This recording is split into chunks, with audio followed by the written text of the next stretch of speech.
Well, hello everyone, and welcome to the Shifts and Pucks News Pack for Friday, June 24th, the first long weekend of the summer. Of course, you can follow us on Twitter at Shifts and Pucks, Facebook.com Shifts and Pucks, YouTube.com Shifts and Pucks, Twitch.com Shifts and Pucks. Subscribe wherever you get your audio, as well as on the Area 51 Sports Network.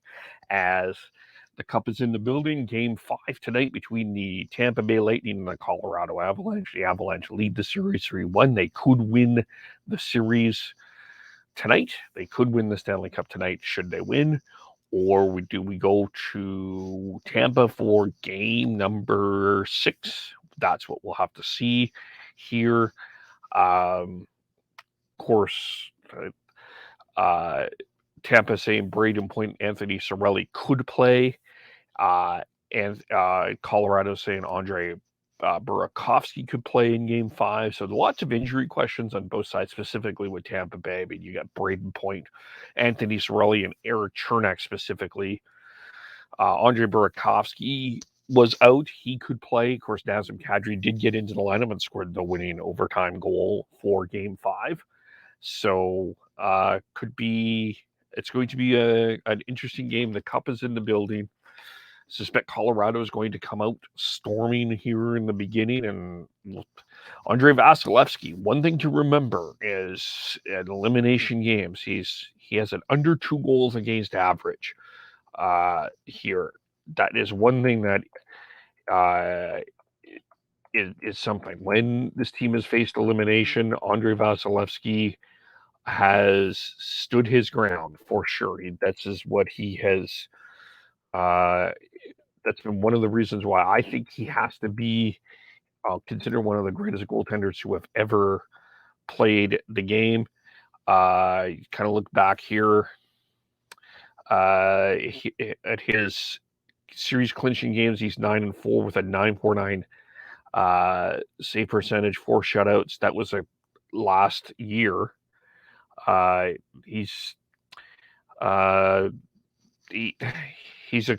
He's one of those guys that just does not give up, and you cannot give him the game last time was not his fault. He was a star. If he stands on his head, Tampa Bay has a chance. If he plays Andrei Vasilevsky hockey, Tampa Bay has a chance. But they are also just so wounded.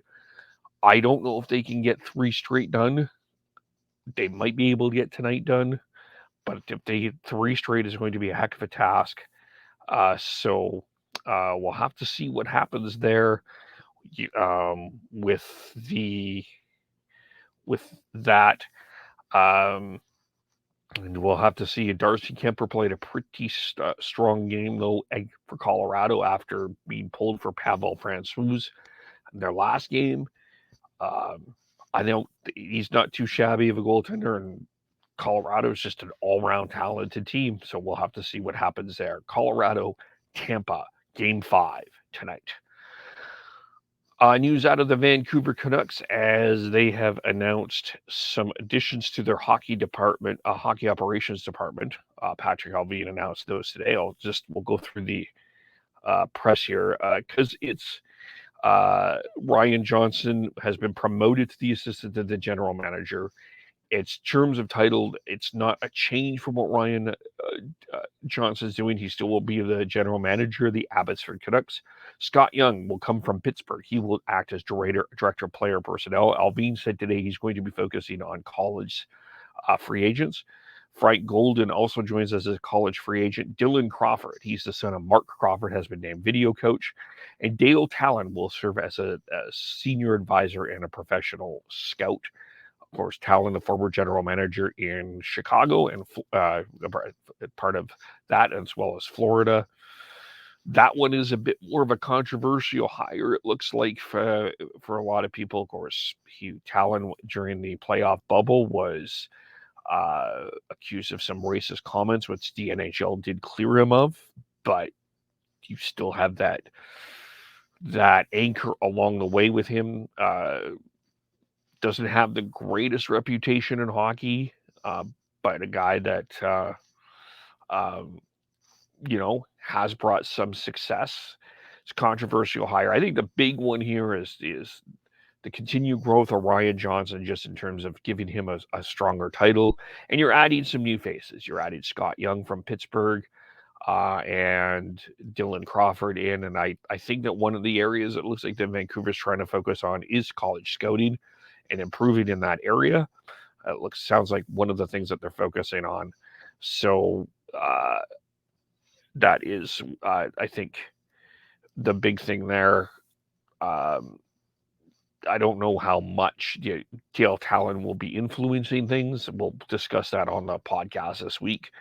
But that's the news out of Vancouver. Is some more general manager, more people in that managerial front office. Now, it may look like there's a lot of people right now in Vancouver, and that could be a valid criticism.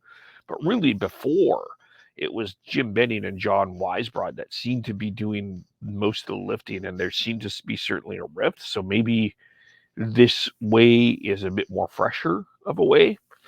We'll have to see.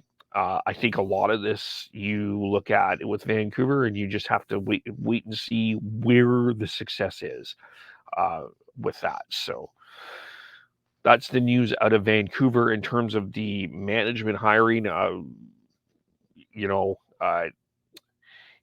got you're bringing in some good people, and so we'll go on from there. Young, by the way, was, of course, as mentioned, 5 years in Pittsburgh as a director of player development. He was also an assistant coach for Team USA in the Pyeongchang Olympics in 2018.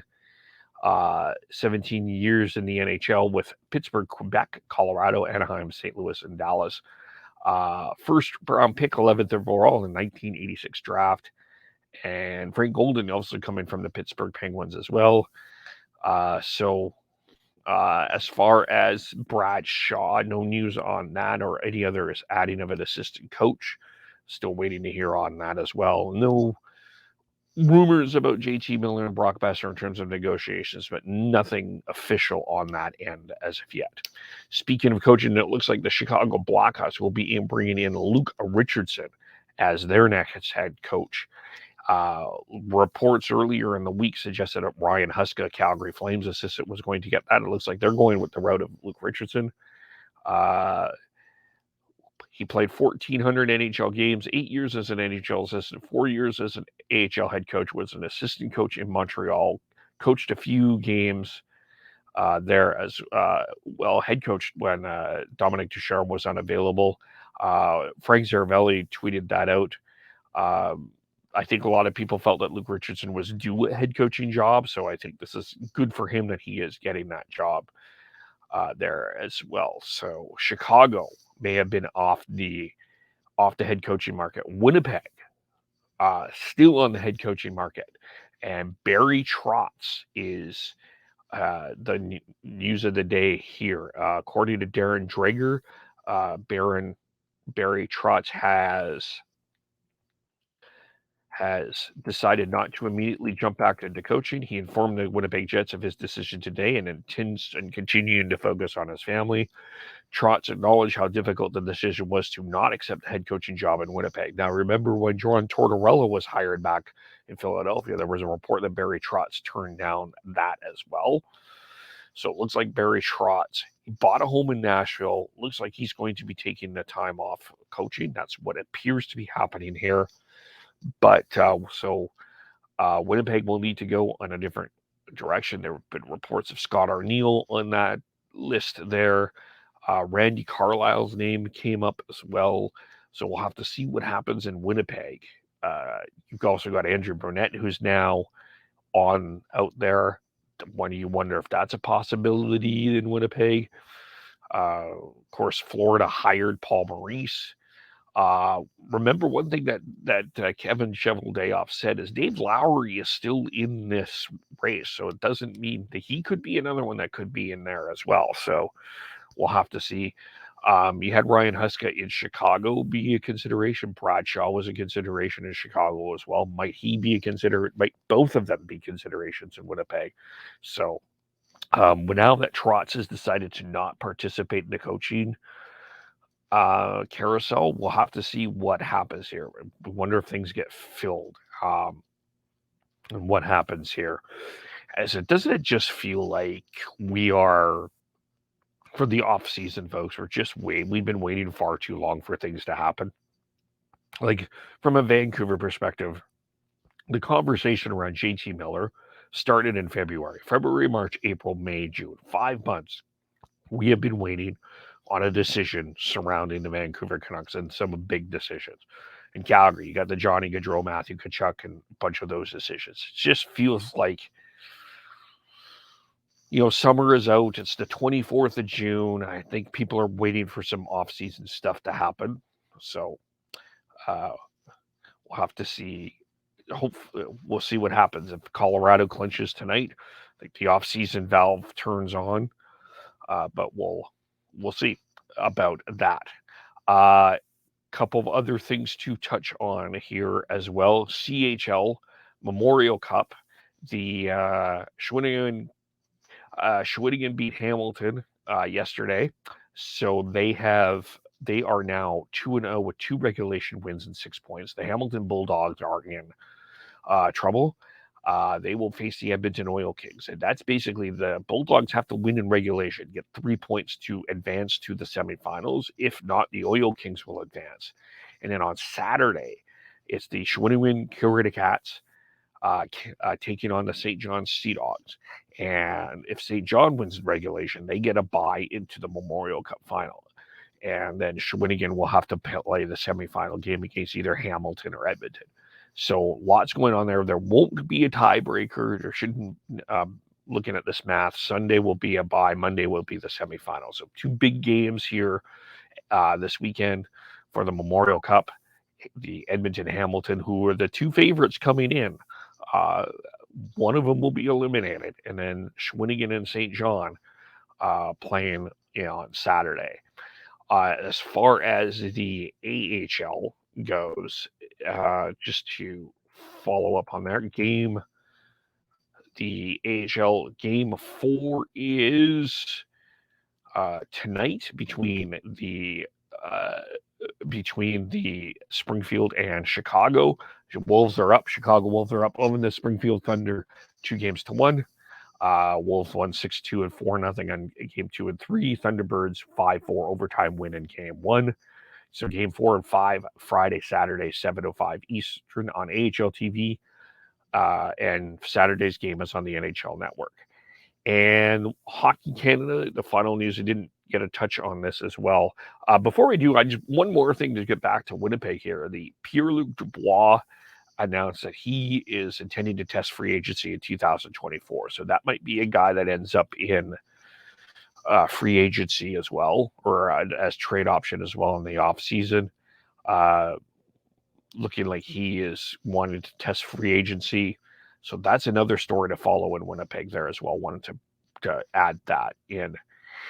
And of course, Hockey Canada, though, will end on this. Of course, Tom Rennie, Scott Smith testified earlier this week. Hockey Canada the government has announced they're freezing funding over Hockey Canada's decision, stemming back to an incident back in June 2018 involving the Canadian junior team. And they've issued subpoenas for witnesses from Hockey Canada and CHL to appear, and requested emails and texts for hearings scheduled July 26th and 22nd. So this includes Vice President Glenn McDermott, Nicole Mulligan of Sports Canada, representative of Hockey Canada's affiliated leagues. They've also called as witnesses as well were the law firm that was retained, Heinen Hutchinson, ministers, of course, Pascal St. Orange, and president of Hockey Canada insurance company BFL Canada, also called as a witness as well. They also have requested any non-disclosure agreements with names of players and the plaintiffs redacted, and copies of all communications between Hockey Canada and teams and players pertaining to this issue, as well as communication between Sport Canada and Hockey Canada. So they're digging in. This is going to be one of those stories that you will hear a bit about more in the off season. Hockey Canada has a lot to answer to. for what happened in June 2018. We talked about that on the podcast on Tuesday. We'll continue to be following that situation closely and monitoring that as well. But that is the news for today. Of course, you can follow us all individually on Twitter. Sean Beardy Canuck03, Tyler TNOBLE, Devin Gordhouse09, Chris Schneids SCHNEIDZ. I am Kevin KVOLE. Shifts and Pucks, Facebook, YouTube, Twitter, Twitch. Subscribe wherever you get your audio, as well as on the Area 51 Sports Network. Lots of things going on there. So check that out as well. And enjoy their first weekend of summer. The weather is great. And we will talk to you all very soon. Bye for now.